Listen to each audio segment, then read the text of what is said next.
So what are biological kingdoms? We're not talking royalty here, but they are pretty important in grouping or classifying organisms and understanding how they are related. You can learn more about what classification is in the Classifying Organisms video. Classification attempts to impose a hierarchy on the complex and dynamic variety of life on Earth by describing how different species group together and how related they are to one another or not.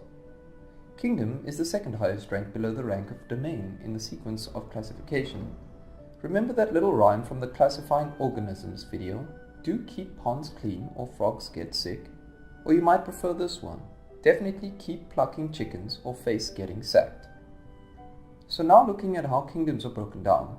In 1969, an American plant ecologist called Robert Whittaker introduced a 5 kingdoms classification system with the following 5 kingdoms: Prokaryota, Protoctista, Fungi, Plantae, and Animalia, which was mainly based upon differences in nutrition.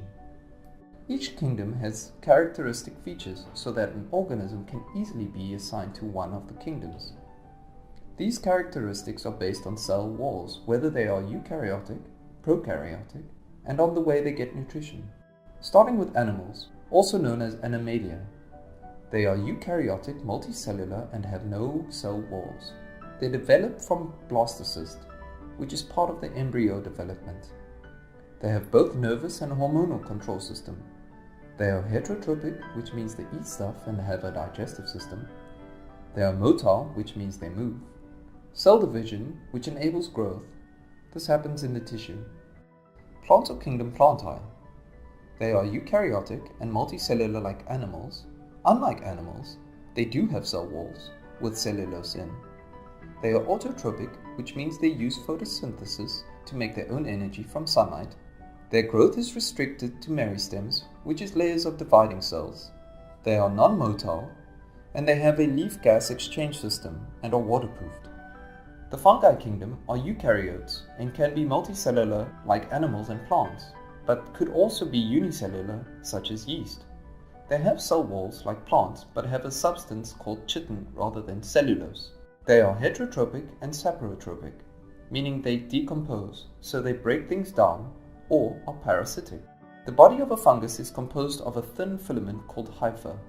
They secrete enzymes, do external digestion, and then absorb the resulting nutrients. The Protoctista kingdom are eukaryote like animals and plants.